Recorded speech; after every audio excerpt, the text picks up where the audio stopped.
Hi guys, welcome to Brains and the Beat here on YouTube. If you're new here, please like, comment, share, and subscribe to your girl. And if you're oldie but goodie, thank you for staying tuned to your girl. So in today's video, we're going to be talking about a story that really just put me over the edge when I saw this little boy's face. Okay, it really just seemed so ridiculous, the things that Jamaicans are fighting over nowadays. This little boy got his face ripped apart, cut up over 50 Jamaican dollar. 50 Jamaican dollar does not even equate to $1 US. Like, if you're going to kill somebody over 50 Jamaican dollar, link me. I have $1 US lying around my house at all times, change that me and my husband just fling down. If that is the case and money is so important to you guys that you will cut up another student for 50 Jamaican dollars, if it's so serious, link me. Me send even more than the $50 Kong, you know, because that's crazy. It's totally ridiculous. And every time I do these stories, I'm wondering why. But I'll talk about that more later on in the video. It says October 10th is a day that Nicole Stewart does not like to remember. However, it is a day she will never forget, as that was when she got a call that her 14-year-old son was in the hospital nursing a wound to the face. The mother told the Star that while in Portmore, St. Catherine, attending to her family's needs, she got a call from her son's principal informing her that her son had been injured. She panicked. Immediately she rushed to Kingston to see her son. My pressure instantly go up when me see him because him face chop out bad, she said.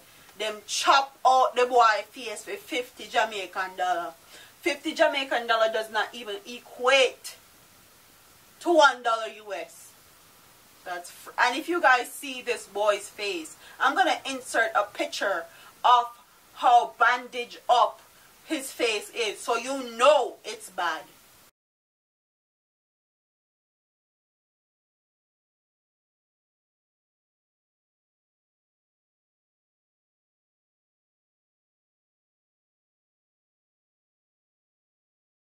Him tell me say his extortion thing happened because the boy we cut him asked him for $50 and him say where him forget it from. Him say him a come from bathroom and see the boy with something, but him never know how. Him a go at him class and the boy approach him again and ask him for the money and him say him no have none and him cut him in him face, she said. Wow. Stewart said that she is not sure what was used to cause damage, but the object seems to be a box cutter because of the extent of the damage. She said the doctors of Kingston Public Hospital told her son has 50% chance of living based on the damage to his face. 50% chance of living based on what they did to this boy's face. The doctor said to me that the cut is so deep that if you touch it at him skull, him have to get checked on every 2 weeks because since the incident, a plastic surgeon them have to attend to him because the doctor said that him cells and veins get cut.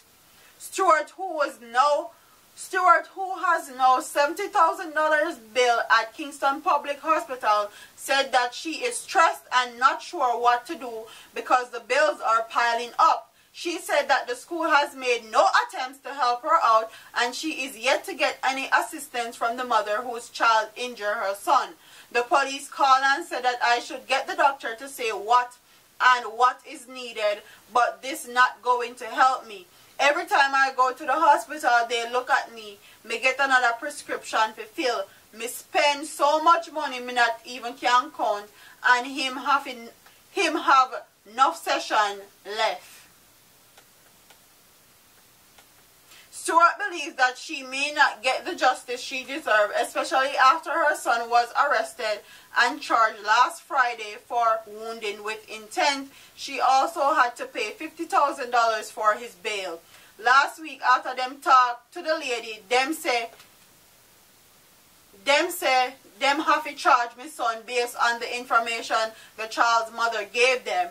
So me say, how you have to charge my son based on what she said, and we never did it. Why not get statements from witnesses and people at the school, she said. Nothing that she does not know if the other boy has been charged. Stewart's son and the other child are to appear in the court on November 14 in relation to the case, and she said that she's hoping her son pulls through. Me carry my son and raise him for 14 years and nothing never do him, and now him have to fight for his life over $50. That no fear, she said. And I have to agree, that's definitely not fair. And how are they charging a victim? This boy's face has been ripped off. How are they charging him? The Jamaican police force are so fucking... I don't even know what to call them. They're incompetent as fuck. I'm sorry, but I have to cuss. How are you going to charge this little boy that has his face almost taken off his body? And I him under charge? I him a figure of court? And you're charging this boy based on the parents' statement and not the other boy's statement that actually did the crime and that actually cut off this boy's face, literally. They make me sick. These police officers make me sick because they're so incompetent and they cannot do their jobs to save their life, and they're wasting taxpayers' money, sitting on their ass, not doing anything. So comment what you think in the comment section about this. What would you do if this was your son? Because if I did my son, I'm so sorry. If somebody do my son that, doing face so, somebody else's son's face are going to look just like him, if not worse. Over $50 though? 50 Jamaican dollar. You got to be kidding me. Anyway, like, comment, share, and subscribe, and tell me what you think in the comment section. Because me all out of words for that one, yeah. I'm up out of here, man. Deuces. All them a preach and preach, step over they go beat and teach. Them a jive by and all know them can't reach. Go and back up for your grandmother preach. Them a pussy on the street and me see it. Go over they go beat and teach. Beat and teach. So beat and teach. So beat and teach.